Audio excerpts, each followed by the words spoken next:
আল্লাহ নবী সাল্লাল্লাহু আলাইহি ওয়াসাল্লাম বলছেন, হাদিসের মধ্যে আছে, যে ফজরের নামাজ পড়ে না, আল্লাহ রসুল বলছে ওয়া ইল্লা আসবাহা খাবিসান নফস কাসলানান, ফজরের নামাজ যে পড়ে না, রসুল বলেন সে হচ্ছে খবিস।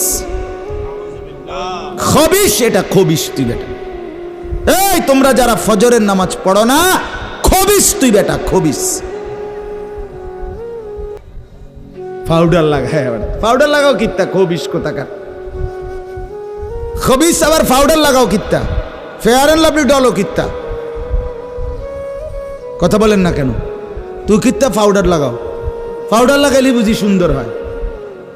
বেড়িয়ে দেখো না পাউডার লাগায়, এ বুড়িয়ে লাগায়, ঘন্টা দুয়েক পর আবার এ বুড়িয়ে দুইয়া লায়। বুড়ি জানে এটা ধোকা, ঠিক কিনা বলেন না? এটা যে ধোকা, নাহলে বুড়ি ধোকা।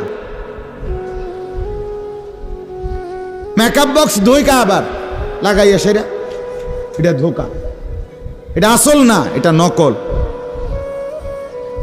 আল্লাহ নবী সাল্লাল্লাহু আলাইহি সাল্লাম বলেন বেনামাজি খবিস। আর নবীজি হাদিসে আছে, বাথরুমে ঢুকতে, পেশাব পায়খানায় ঢুকতে নবীজি খবিস থেকে পানাহ চাইতেন, দোয়া পড়তেন। তো এই দোয়ার অর্থ কি? আল্লাহ আমি খবিস থেকে কি চাই? পানাহ চাই। তার মানে নবীজি বুঝাই দিছে উম্মত, পেশাব পায়খানার মধ্যে থাকে খবিস। খবিসের ঠিকানা কোথায়? Bathroom, bathroom, toilet. আল্লাহুম্মা ইন্নী আউযু বিকা মিনাল খুবুসি ওয়াল খাবায়েস। আল্লাহ খবিস থেকে পানাহ চাই। বাথরুমে ঢুকতে বলেন,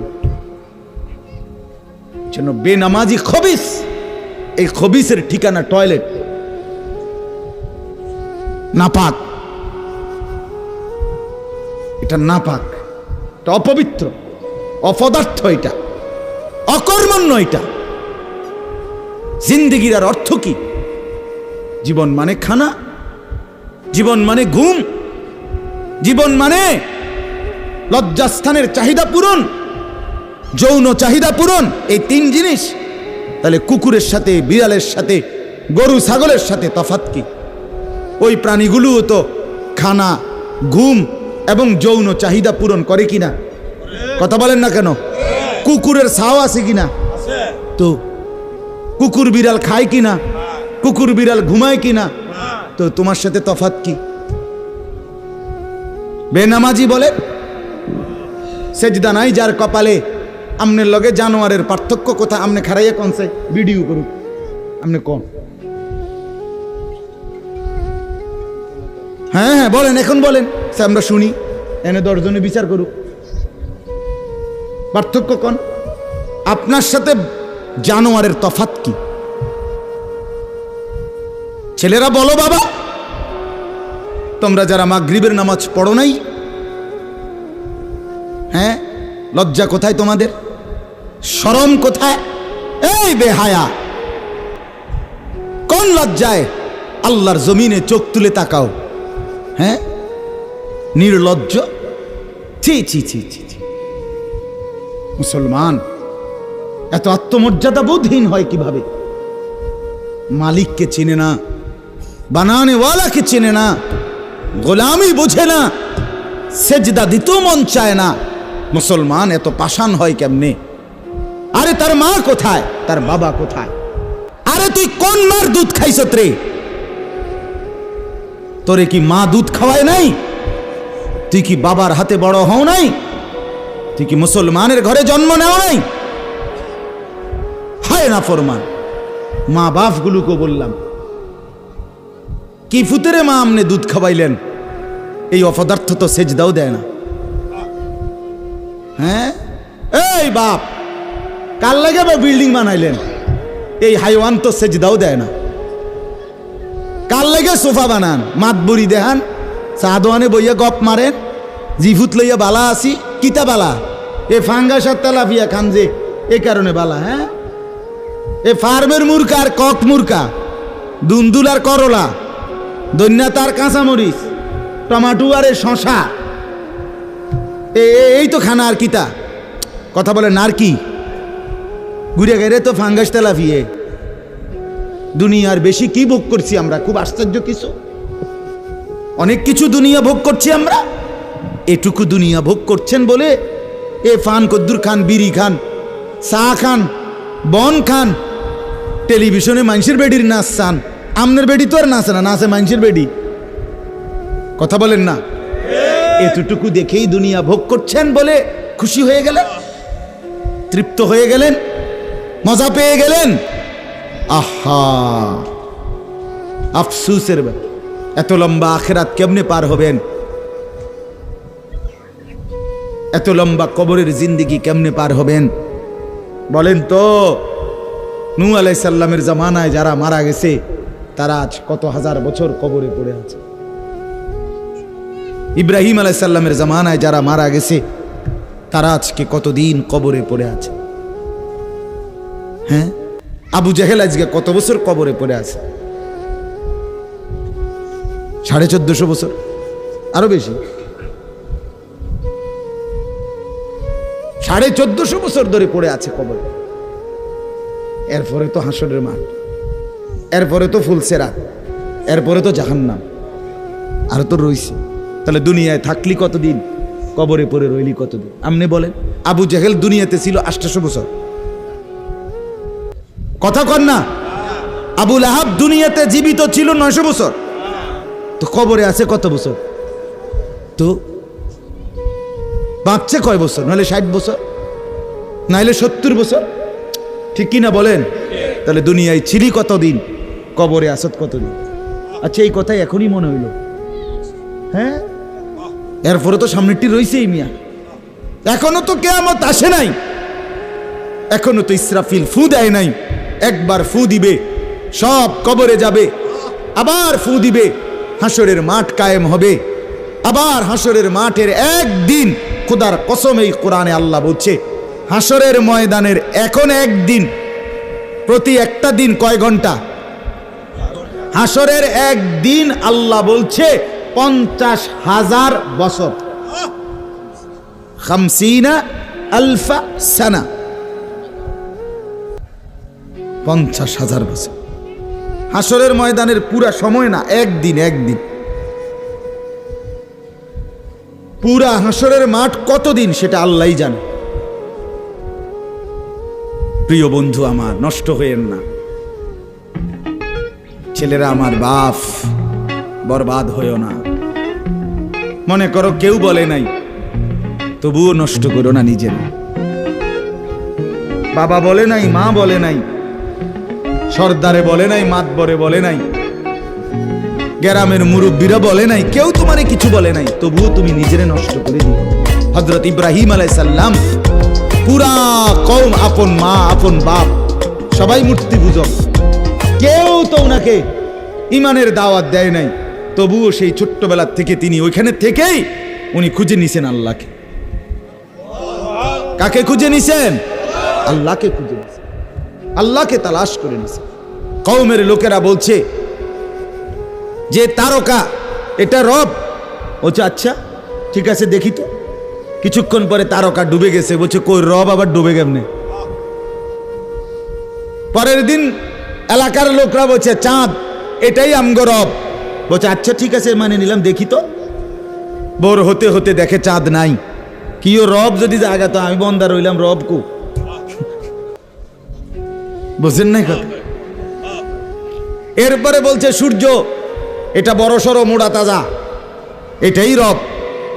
হ্যাঁ, ইব্রাহিম আলাইহিস সালাম বলছে আচ্ছা দেখি তো। সন্ধ্যা হয়েছে আর সূর্য ডুবে গেছে। তো ইব্রাহিম আলাইহিস সালাম বলছে হায় আমার কওম, কি কও ইডি তোমরা? তোমার মাথা ঠিক আছে নি? রব কেমনে এর মোড়ে নামে? রব এমন হয় কেন? বানানেওয়ালা এত দুর্বল হবে কেন? তখন তিনি বলছে ইন্নী ওয়াজ্জাহতু ওয়াজহিয়া লিল্লাযী ফাতারাস সামাওয়াতি ওয়াল আরদা হানিফা ওয়া মা আনা মিনাল মুশরিকিন।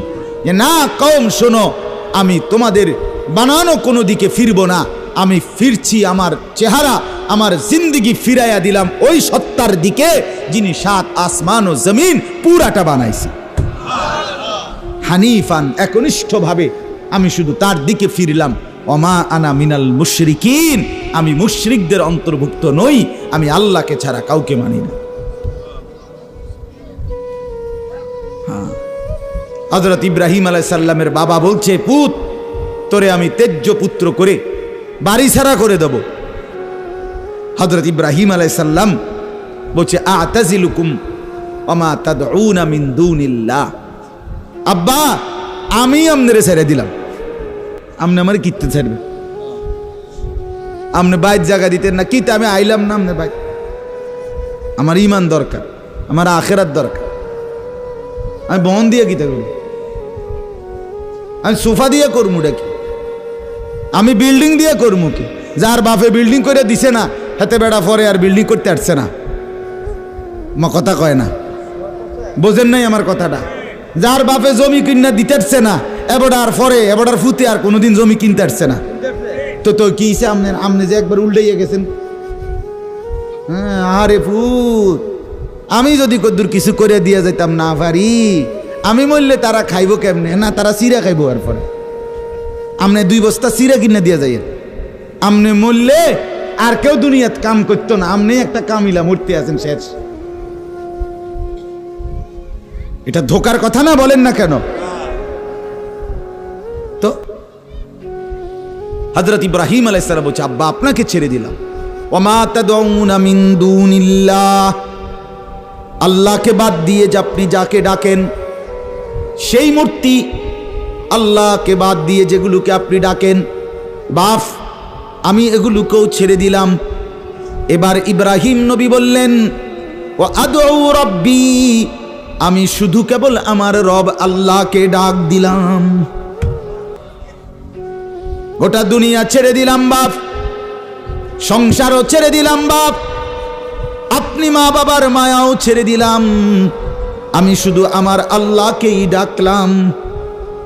আসা আল্লাহ আকুনা বিদুআই রাব্বি শাকিয়া। এবার ইব্রাহিম নবী বলেন, আব্বা আমি বিশ্বাস করি আমার ওই এক আল্লাহকে ডেকে কেউ কোনোদিন বঞ্চিত হয় না। মাখলুককে ডেকে হেরে যায়, নেতা ভুলে যায়, কর্মীও ভুলে যায়, মা বাপ অনেক সময় রাগ করে, মা বাপ অনেক সময় ভুলে যায়, সন্তানও মা বাপকে ভুলে যায়, সবখানে হইতে পারে এমন, কিন্তু আমার আল্লাহকে ডেকে কেউ এমন হয় না যে বঞ্চিত হয়। আল্লাহকে বান্দা যখন জমিন থেকে ডাক দেয়, আল্লাহ রব্বুল আলামিন সাথে সাথে বলে, লাব্বাইক ইয়া আবদি, আমার বান্দা আমি হাজির, বল না বান্দা কি দরকার। বান্দা আবার বলে আল্লাহ, আল্লাহ আবার বলে লাব্বাইক, আছি তো বলো না। বান্দা বলে সুবহানাল্লাহ, আল্লাহ বলে শুনছি তো বান্দা, বলো না কি চাও বান্দা। বান্দা আবার বলে আলহামদুলিল্লাহ, আল্লাহ বলে বলো না কি চাচ্ছ বলো। আল্লাহু আকবার, বলে আবারও বলছি কি চাচ্ছ বলো না, আমি তো শুনতেছি, আমি তো আছি বান্দা। কিন্তু বান্দা যখন শুধু আল্লাহকে ডাকতে থাকে, জিকির করতে থাকে, তাসবিহ পড়তে থাকে, মনের কষ্ট দুঃখ বেদনা চাওয়া পাওয়া কিছুই বলে না, শুধু জিকির করে, শুধু জিকির করে, শুধু আল্লাহকে ডাকে, আল্লাহকে ডাকে, শেষ পর্যন্ত আল্লাহ খুশি হয়ে বলে, বান্দা তুই যেহেতু আমাকে ডেকে মজা পাইছো, ঠিক আছে বান্দা তুমি আমাকে ডাকতে থাকো, আমি আল্লাহ তোমাকে দিতে থাকি। কি লাগবে আমি তো জানি, তোর বিবি অসুস্থ আমি কি জানি না, তোর ছেলে বিদেশে অসুবিধায় আছে আমি কি জানি না, কথা বলেন, তোর যে শরীরে সমস্যা আমি কি এটা জানি না, আমি তো সব জানি, কোথায় তোর কোন মুসিবত। আল্লাহর আড়ালে কি কিছু হয়, আল্লাহর গোপনে কি কিছু হয়, তাই না? আল্লাহর ইচ্ছা ছাড়া কি কিছু হয়? এজন্য মোবাইলের কথা বলতে গিয়ে এতগুলোর কথা লম্বা বললাম। ছেলেদেরকে বললাম, বাবা অনেক ছেলে বসছো, মাশাআল্লাহ, আল্লাহ খুব বরকত দান করে। আজকে মুসলমানের যুবক তোমাদের ফেরার অপেক্ষা ইসলাম। তোমরা যদি নামাজি না হও, চরিত্রবান না হও, জীবনটা যদি নারীর পিছনে আর ছবির পিছনে, নর্তকীর পিছনে আর উলঙ্গ ছবির পিছনে, মদ, জুয়া, জিনা, ব্যভিচারের পিছনে শেষ করে ফেলো। এই চোখের দৃষ্টি, এই নজর, এই চোখের দৃষ্টি, এটা যদি নষ্ট করে ফেলো গুনাহ দেখতে দেখতে, নাপাক ছবি দেখতে দেখতে, তো তোমরা নিজের জীবনই ভালো বাঁচবা কেমনে, ইসলামের জন্যই লড়বা কেমনে? আর মুসলমানের যুবক যদি হেরে যায়, মুসলমানের যুবক যদি পড়ে যায়, তো দ্বীনের জন্য জানবাজি রাখবে কে? এই বুড়ারা, 60 বছর 70 বছরের বুড়া, এবারে আর দৌড়তে পারবো? এবারে দোয়া না করবো?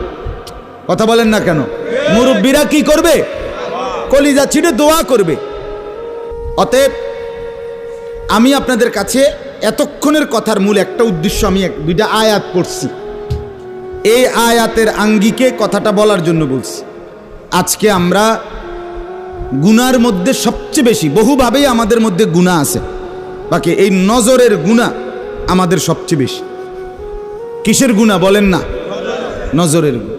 আমাদের চোখ নিয়ন্ত্রণ হারা, বাঁধন হারা।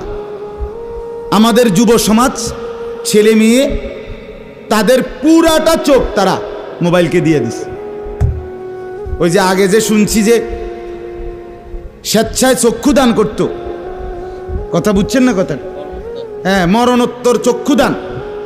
এই মরণোত্তর চক্ষুদান না, জীবিত চক্ষুদান। ওই দেখেন, ওই দেখেন ইয়া দেখো, ওই মোবাইল কার হাতে? হাতে সাইজ হলো ট্যাবলেট সাইজ, তার থেকে তার মোবাইল বড়। যেই অপদার্থ তার হাতেই মোবাইল দিছে, ওই সবচেয়ে বড় অপদার্থ। ওইটা একেবারেই অপদার্থ। সে যদি ভাই হয় তো ভাই অপদার্থ, বাপ যদি হয় ওইটা অপদার্থ বাপ। এই সন্তান নষ্ট করার সবচেয়ে বড় দায়ী আপন গার্জিয়ান। মা বেডি 2 বছরের বাচ্চাটারে বড় মোবাইলটা দিয়ে দিছে, তুই টিপ এটা, তুই তাবু ডিস্টার্ব করিস না, আমি সাইজ দিয়ে আছি ড্রেসিং টেবিলে, এবুডি পাউডার ডলে, হেতে মোবাইল টিপ। কথা বুঝেন নাই? ও বেডি হিন্দি সিরিয়াল দেখে টেলিভিশনে, হ্যাঁ হিন্দি সিরিয়াল দেখে, ইন্ডিয়ান সিরিয়াল দেখে, কি দেখে? মনোযোগ দিয়ে দেখে। হিন্দি সিরিয়ালের সবগুলোর মূল বৈশিষ্ট্য হলো স্বামী স্ত্রীর ঝগড়া, শাশুড়ির থেকে জামাইরে কেমনে আলাদা করতে হবে, দেবর ননদের কেমনে স্বামীর থেকে বিচ্ছিন্ন করতে হবে, মানে সংসার কিভাবে তছনছ করবে, এটা হলো ওই বেঈমানদের সবচেয়ে বড় ষড়যন্ত্র। সবগুলোর বৈশিষ্ট্য এটা। মহিলারা এইটা দেখা বিবাহের পরে 6 মাসও একসাথে আর থাকতে চায় না। 6 মাসও না। বেডির সিদ্ধান্ত, মরিয়ার বাসি তে বেড়ারে তার বাপ মার থেকে আলাদা করুন। জীবনের সাধনা এটা। হায় হায়, লানত, অভিশাপ ওই নারীর প্রতি, যে নারী তুমি বেটি তোমার একটু সুখের জন্য স্বামী বেচারাকে আলগা করে লাইলা। তুমি তো কিছুক্ষণের সুখ হয়তো পাইবা, কিন্তু এই স্বামী মা বাবার নাফরমানির কারণে এই ছেলেটা তারে তো চিরদিনের জন্য জাহান্নামী বানাই দিল। মা বাপ যদি কষ্ট পায়, আহাজারি করে, মা বাপের কলিজার মধ্যে যদি ব্যথা লাগে, তো এই সন্তান জাহান্নামী হবে না? বলে। এজন্য আমরা প্রত্যেকেই এই কথাটা বলতেছিলাম, আজকে আমাদের সবচেয়ে বড় গুনাহ আমাদের ছেলেদের, আমাদের মেয়েদের, আমাদের নারীদের, আমাদের পুরুষদের, আমাদের জওয়ান, আমাদের বুড়া, আমাদের যুবতী, আমাদের বৃদ্ধা, সবার একটাই বড় রোগ। আমরা চোখ অনিয়ন্ত্রিত। বুড়া মানুষও টেলিভিশন চায়, বুড়া চাচা বাঁকা হয়ে গেছে, কাশে বেরামে ধরে গেছে, কিন্তু এবার টেলিভিশন সাউন্ড, বেডির সাউন্ড, চা দোকানে নাচ গান দেখার অভ্যাস ছোটে নাই। এমন অভ্যাস আছে কিনা বলেন না? যার নাই হেবড়া রাগ না হইলে ভালো। আর যে বেটা রাগ হইলে, আপনার এই অভ্যাস থাকলে, আপনার রাগ হইলেই কি আর আসলেই কি। অতএব নজর নিয়ন্ত্রণ করা চাই, নজর হেফাজত করা চাই, নজর সুন্দর করা চাই। অতএব আমার বাপ, আমি আপনাদের কাছে কোরআনুল কারীমের এই 2টা আয়াতের তরজমা শুনাইতে চাই। এটা পুরুষদের জন্য, নারীদের জন্য, উভয়টা। একজন মুসলিম পুরুষ, তার ব্যাপারেও আল্লাহর হুকুম, একজন মুসলিম নারী, তার ব্যাপারেও আল্লাহর হুকুম। উভয়কে আল্লাহ তাআলা বলছে চরিত্রের হেফাজতের জন্য সবচেয়ে প্রথম শর্ত, 1 নাম্বার দৃষ্টি হেফাজত। কোনো মানুষের চরিত্র সুন্দর কিনা এটার প্রমাণ তার নজর ঠিক কিনা। আমি ওই কথা শুদ্ধ কয়, ফ্যান ফিনছে, শার্ট গাও দিছে, স্প্রে লাগাইছে, কথাবার্তা এমনি কুমাইয়া কয় জি জি জি আঙ্কেল কেমন আছেন, ভালো আছেন, এ আর মাশাআল্লাহ দেখছুনিও ভদ্র ভদ্র বাইয়া পড়তে আছে একবারে না না না না না। 1 নাম্বার পবিত্রতা, সুন্দর, উত্তম আখলাক, সৎ চরিত্রবানের 1 নাম্বার বৈশিষ্ট্য হলো যে যার চক্ষু নিরাপদ, যে চোখ নিরাপদ রাখে। 1 নাম্বার এটা আল্লাহ তাআলা বলেন। আর চূড়ান্ত হলো যে নিজের লজ্জাস্থান হেফাজত করে। এই 2 দিকের বেড়া, মাঝখান দিয়ে এর ভিতরে যা আছে সবগুলো এতে নিয়ন্ত্রিত হবে। যে নিজের চোখকে হেফাজত করে, নামাইয়া রাখে, ভিন নারী, হ্যাঁ, যেই দৃশ্য দেখা, যেই ছবি, যেই নাচ গান, অশ্লীল দৃশ্য, হ্যাঁ, উলঙ্গ ছবি, বেপর্দা নারী, ভিন নারী, যাকে দেখার আমার কাছে অনুমতি নাই, আল্লাহ অনুমতি দেন নাই, তার থেকে নজর যে নামিয়ে রাখে এবং নিজের লজ্জাস্থান যে হেফাজত করে, আল্লাহ কোরআনে বলছে যালিকা আজকা লাহুম, এটাই হচ্ছে সর্বশ্রেষ্ঠ পবিত্রতা। এটাই হলো সর্বশ্রেষ্ঠ, কি বলেন না, পবিত্র, সেই বড় পবিত্র। এবার এই শুদ্ধ কথা কোক আর সিটেঙ্গা কথা কোক, কথা নোয়াখাইল্লা হোক আর সিলিটটা হোক, এটা দেখার বিষয় না। দেখার বিষয় হলো তার নজর, দৃষ্টি এটা নিচের দিকে কিনা, আর লজ্জাস্থান হেফাজত কিনা। এই দেখেন আল্লাহ কি বলে শোনেন। 18 নম্বর পারা 24 নম্বর সূরা, সূরায়ে নূর, এই সূরার 30 নম্বর আয়াত। আল্লাহ তাআলা বলেন, কুল, হে নবী আপনি বলুন, লিল মুমিনিন, সমস্ত মুমিন পুরুষদেরকে, মানে এই হুকুম কার্যকর শুরু হবে যেই ছেলেটা সাবালক হইছে, যেই মেয়েটা সাবালক হইছে, ওই দিন থেকে 100 কার্যকর।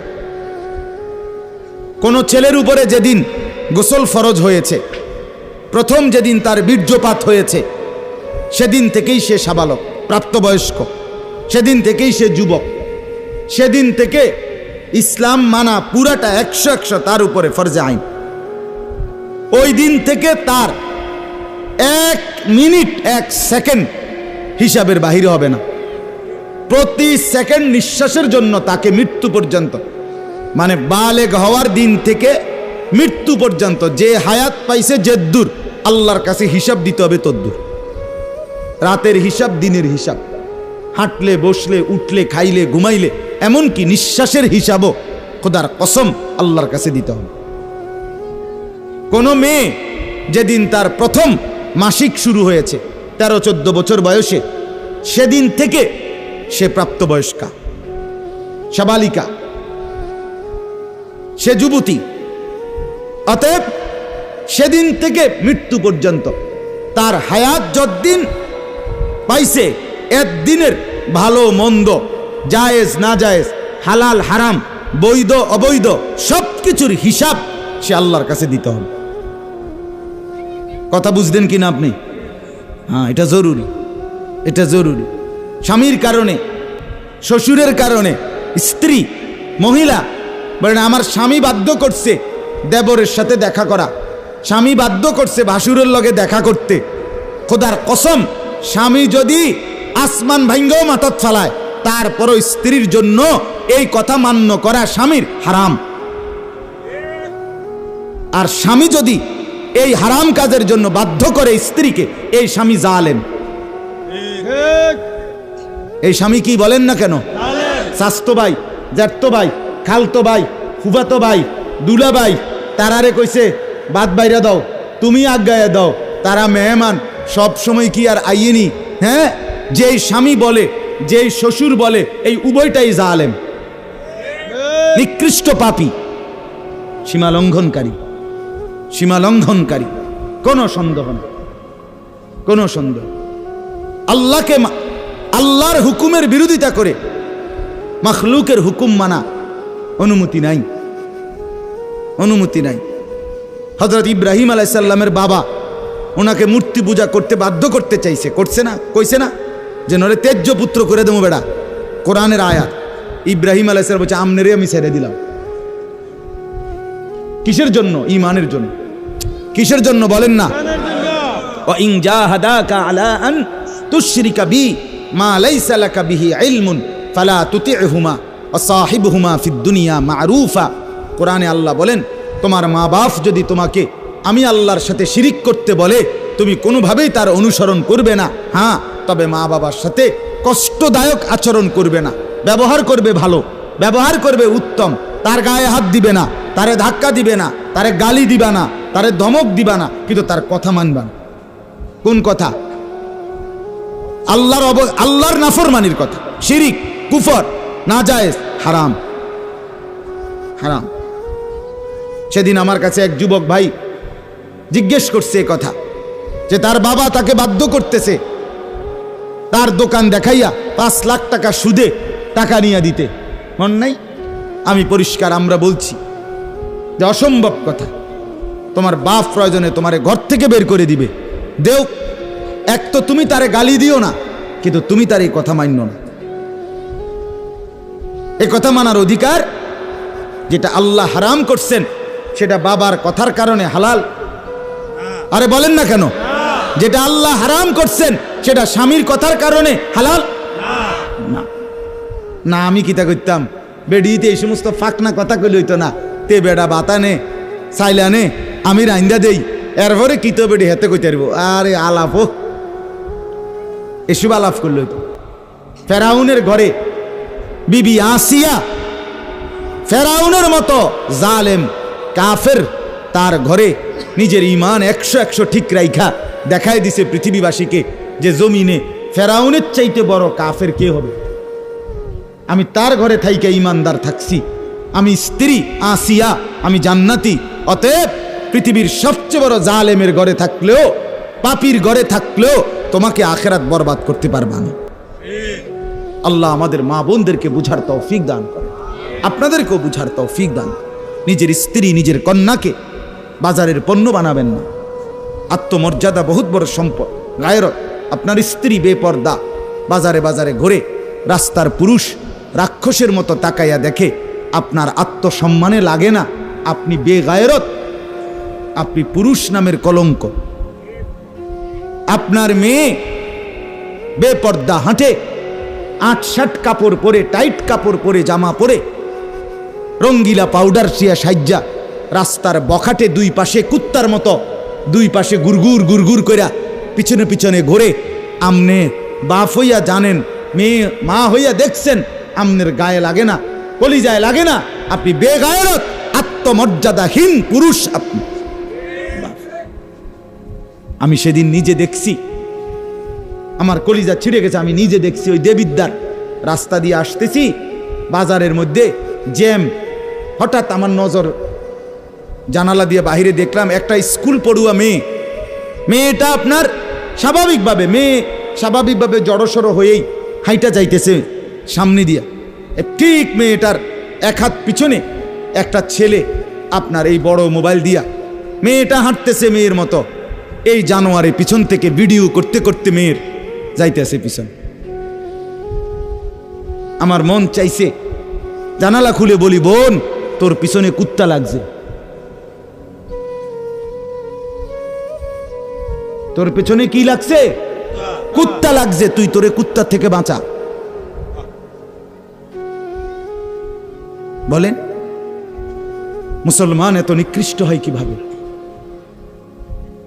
আমরা নিজে কিতাবে পড়ছি, আজকেও পড়ছি ইয়াহিয়া, এই বইটা ফিলিস্তিনি বই। এটাতে লেখা আছে পৃথিবীর পশ্চিম প্রান্তে, মনে করেন পৃথিবীর এদিকে শেষ প্রান্তে যদি কোনো মুসলমান বোন নির্যাতিত হয়, খোদার কসম পৃথিবীর পূর্ব প্রান্তের শেষ মুসলমানের উপরও ফরজ ওই বোনের ইজ্জতের বদলা নেও।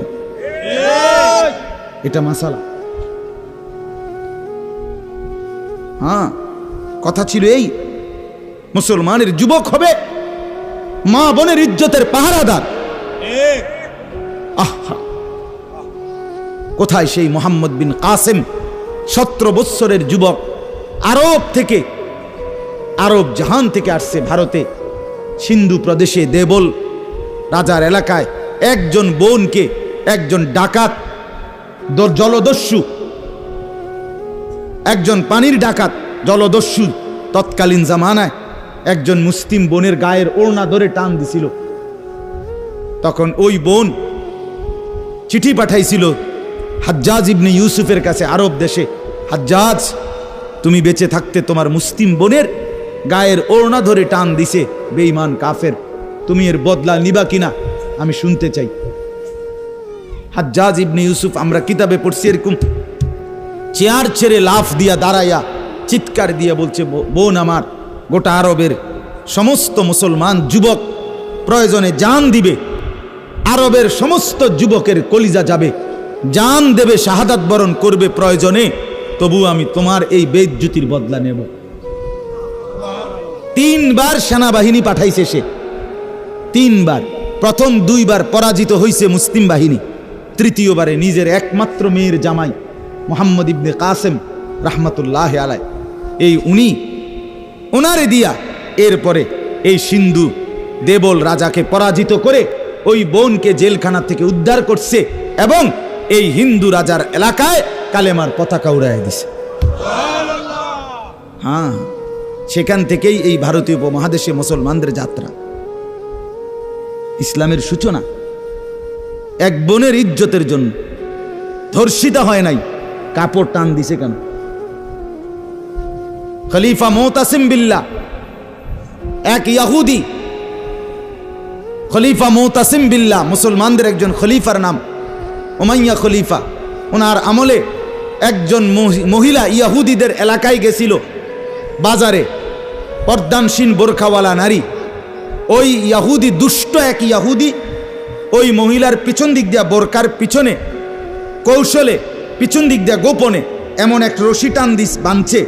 রশি বান দেওয়ার কারণে মহিলা যখন সামনের দিকে আগাইছে, তখন এই রশির টান লাগাতে মহিলার বোরকা উঠে গেছে উপরের দিকে সামান্য, উনি পড়ে গেছে।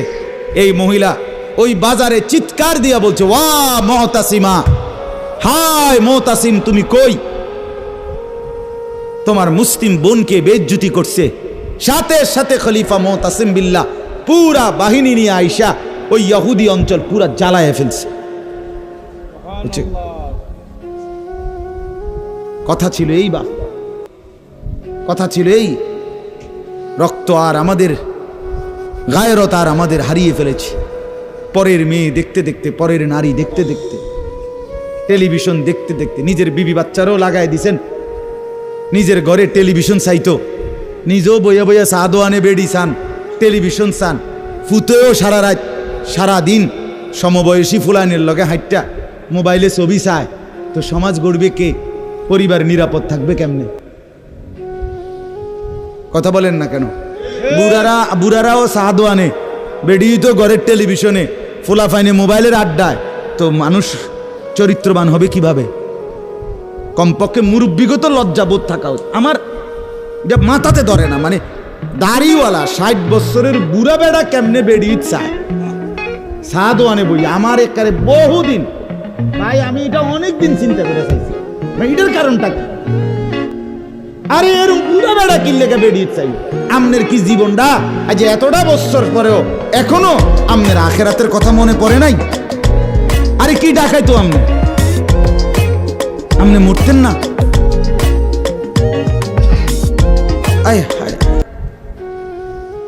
আল্লাহ, একটা সমাজের মধ্যে কিছু মানুষ তো থাকা উচিত। আরে বলেন না, 2, 4, 10, 50 জন মানুষ তো একটা সমাজে থাকা উচিত, যারা সবাইকে চরিত্রের কথা, আখলাকের কথা, নামাজের কথা, আল্লাহর কথা, পরকালের কথা বলবে। এটা কি উচিত না? কথা বলেন, উচিত না? কিছু মানুষ উচিত না। কই মানুষগুলো কই? বলেন না চাচা, ওই মানুষগুলো কই? চেয়ারম্যান ভাই বলেন, কই মানুষগুলো কই? আচ্ছা চেয়ারম্যান আপনি কোন ভাই, আমি তো এতক্ষণ খেয়াল করি নাই। আরিফ ভাই আমাদেরও খুব কলিজার টুকরা, মহব্বতের আমার। তো আপনি বলেন, একজন চেয়ারম্যানকে বলতে বলেন মাইক দিয়ে, এখন এক সপ্তাহ এক মাসে এই নারী গঠিত কেলেঙ্কারির কি পরিমাণ বিচার তারা করতে হবে? আমি অসংখ্য চেয়ারম্যানের সাথে কথা বলছি, প্রায় বলে হুজুর সমাজটা খাইয়া লাইছে একদম। এই যে বলতেছে এটাই বেশি। চরিত্রহীনতার সয়লাভ।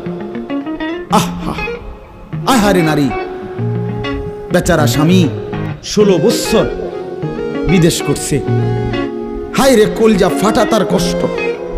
কি পরিমাণ রোদ্রে টাকা রোজগার করছে, কয়না টাকা। আমি তো সৌদি আরবে যে কয়বার আল্লাহ নেওয়ার তৌফিক দিছে, হজ উমরায় গেছি অন্য কোনো কারণে না, প্রতিবারই দেখছি বাপ আহারে প্রবাসীদের কষ্ট কাকে বলে। প্রখর রোদ। এই শুধু তর্জমাটা শুনেন, 5 মিনিটে শেষ হয়ে যাবে তর্জমা। আল্লাহ তাআলা বলেন কুল্লিল মুমিনিনা, হে নবী আপনি মুমিন পুরুষদেরকে বলেন। তাহলে পুরুষ বলতে কি বুঝাইছি বুঝছেন তো এটা নাকি? যেদিন থেকে সাবালক, আর মহিলা যেদিন থেকে তার মাসিক শুরু হয় প্রথম, সেদিন থেকে নারী। আল্লাহ বলেন হে নবী প্রত্যেক পুরুষকে বলেন ইয়াগুদ্দু মিন আবসারিহিম ওয়া ইয়াহফাজু ফুরুজাহুম, তারা যেন বাধ্যতামূলক 2টা কাজ করে। এক, ইয়াগুদ্দু মিন আবসারিহিম, তারা যেন তাদের চোখ নিচের দিকে নামায় ভিন নারী থেকে, নাজায়েজ দৃশ্য থেকে, যে জিনিস দেখার অনুমতি নাই, যেই ছবি দেখার অনুমতি নাই, যেই নারীকে দেখার অনুমতি নাই, তার থেকে যেন তারা চোখ নামায়। ওয়া ইয়াহফাজু ফুরুজাহুম, এবং প্রত্যেকটা মুমিন যেন নিজের লজ্জাস্থানকে হেফাজত করে। নিজের লজ্জাস্থান হালালভাবে অনুমোদিত ছাড়া, স্বামী স্ত্রীর পবিত্রতা ছাড়া অন্য কোনো ক্ষেত্রে নিজের লজ্জাস্থানকে হারামভাবে যেন ব্যবহার না করে, নিজের হাত দ্বারা কোনো অবৈধ কাজ যেন না করে, নিজে পুরুষ যেন কোনো অবৈধ নাচ না করে, বিন নারীর সাথে যেন নিজের লজ্জাস্থানের জিনা বেবিচার, যেন অসভ্যতা অশ্লীলতা এমনটা যেন না করে। আল্লাহ বলেন যালিকা আযকা লাহুম, কি হবে এতে? আল্লাহ বলে এটাই হবে সর্বশ্রেষ্ঠ পবিত্রতা। এটাই কি বলেন না? সর্বশ্রেষ্ঠ পবিত্রতা। ইন্নাল্লাহা খাবীরুম বিমা ইয়াসনাউন, আল্লাহ বলে যত কৌশলে, যত ফন্দিতে, যত বুদ্ধিতে, যত সিক্রেটে, যত গোপনে তোমরা যে যাই করো, আমি আল্লাহ 100 খবর রাখি। আমার কাছে কিছু গোপন নেই। অন্তরের হালাত, বাহিরের হালাত, কক্সবাজারের দৃশ্য আর বাড়ির দৃশ্য, রাত গভীরের দৃশ্য, দিনের আলোর দৃশ্য, গোপন জায়গায়, হোটেলে, রেস্তোরাঁয়, অথবা পার্কে, বিনোদন কেন্দ্রে, অথবা মোটরসাইকেলে আরেক বেটার মেয়ে আরেক দিকে নিলাগা, যাই নাও, যেখানেই নাও, যত গোপন জায়গায়, মা দেখে নাই, বাবা দেখে নাই, গ্রামবাসী শুনে নাই, কেউ জানে নাই, কিন্তু আল্লাহ বলে বান্দা আমার খবর আছে, আমার থেকে আড়াল করতে পারবে না। অতএব চোখের হেফাজত, চোখের হেফাজত। বুড়া মানুষ আপনাদেরকে মৃত্যু পর্যন্ত, 90 বছরের বুড়া, আমার বুড়ো হয়ে গেছি, বয়স হয়ে গেছে না, মানুষের শরীর আড্ডি মাড্ডি বয়স হয়। শাহওয়াত, শাহওয়াত যেটাকে বলে, কামনা বাসনা, এটা কখনোই বুড়ো হয় না, বুড়ো হয় না। হ্যাঁ সোজা কথা, আমি খোলামেলা বললাম, শাহওয়াত কি হয় না? বুড়ো হয় না। এজন্য বালেগ থেকে বৃদ্ধ পর্যন্ত সবাই এই হুকুম। 2 নাম্বার আল্লাহ বলেন 31 নম্বর আয়াত, অকুল্লিল মুমিনাতি ইয়াগদুদনা মিন আবসারিহিন্না ওয়া ইয়াহফাজনা ফুরুজাহুন্না, হে নবী আলাদাভাবে আপনি মুমিন মহিলাদেরকেও বলেন, নারীদেরকেও বলেন, তারাও যেন এই 2টা কাজ করে। কি? চোখ নামিয়ে রাখে, চোখ নামিয়ে রাখে। কোনো নারী যেন রাস্তার পুরুষ, ভিন পুরুষ, যাদেরকে দেখার অনুমতি নাই, এই যে দেবর, এই যে ভাসুর, চাচাতো ভাই, মামাতো ভাই, ফুফাতো ভাই, খালাতো ভাই, দুলা ভাই, এরকম মানুষগুলো যাদেরকে দেখার অনুমতি নাই, রাস্তার পুরুষ যাদেরকে দেখার, চোখ ফেলার অনুমতি নাই, তাদের থেকে যেন চোখ নামিয়ে রাখে। ওয়া ইয়াহফাজনা ফুরুজাহুন্না, আল্লাহ বলে প্রত্যেক নারীকে বলেন হে নবী তারাও যেন তাদের লজ্জাস্থানের হেফাজত করে। এক নারীর সতীত্ব, তার ইজ্জত, তার সম্ভ্রম, এটাই তার জীবনের সবচেয়ে বড় সম্পদ। যে নারী সতীত্ব হারা, যে মেয়ে ইজ্জত হারা, তার জীবনে আর 2 পয়সার কোনো মূল্য নাই। জন্তু জানোয়ারের কোনো মূল্য থাকতে পারে, কিন্তু এই বেহায়া, বেশরম, লজ্জা হারা, ইজ্জত হারা, যেটা যদি কেউ ধর্ষিতা হয় নাই কিন্তু পর পুরুষের সাথে অবৈধ সম্পর্ক করে, হারাম প্রেম করে, ভিন পুরুষের সাথে নিজের ইজ্জত নষ্ট করেছে, নিজের চরিত্র নষ্ট করেছে, খোদার কসম তার 2 পয়সার কোনো মূল্য এই সমাজে, দুনিয়াতে, আখেরাতে কোথাও নাই। সে ঘৃণিত, সে লাঞ্ছিতা নারী, এটার আর কোনো মূল্য নেই। এই জন্য বিবাহ বহির্ভূত প্রেম করার পরে, বিবাহ করার পর এই বিবাহ আর টেকে না। আমার কাছে বলি হুজুর কি গভীর সম্পর্ক ছিল, এখন বিয়ে করলাম 8 মাস না যাইতেই সংসারটা জাহান্নামের টুকরা হয়ে গেছে। আমি বললাম মূল কারণ হইল বিয়ার আগে আমনো হেবুডির কোনো দোষ ধরেন নাই, হেবুডিও আমনের কোনো দোষ ধরেন নাই, শুধুই কেবল ভালোই বাসছেন, কিচ্ছু আর কোনো ত্রুটি দেখেন নাই। তুমি না খুব ভালো, ও না এত ভালো, এডি তো ছিল আগে, যে সময় আমনে বালা বালা খাওয়াইছেন, চটপুটি, নুডলস, তারপরে বিভিন্ন বার্গার, এই সময় তো আরামে কথা কইছে। এখন যখন বিবাহ হয়ে গেছে, সংসার শুরু হয়েছে, এখন নুনের মধ্যেও দোষ, চিনির মধ্যেও দোষ। নুনও আগের মতো কড়া লাগে না, চিনিও আগের মতো মিঠা লাগে না। কথা বুঝেন নাই? এখন ভালোবাসা ঠুস। ভালোবাসা কি? এজন্য আল্লাহ বলেন, নারীকে বলেন নজর নামাইতে এবং নিজের লজ্জাস্থান হেফাজত করতে, বাকিটা অন্য কোনো দিন। আল্লাহ তাআলা আমাদের প্রত্যেক পুরুষ নারী, যুবক যুবতী, জওয়ান বুড়ো প্রত্যেককে নিজের চরিত্রের সৌন্দর্যের জন্য চোখ দৃষ্টি নামানো এবং লজ্জাস্থান হেফাজত রাখবার তৌফিক দান করেন। আল্লাহ তাআলা কবুল করেন।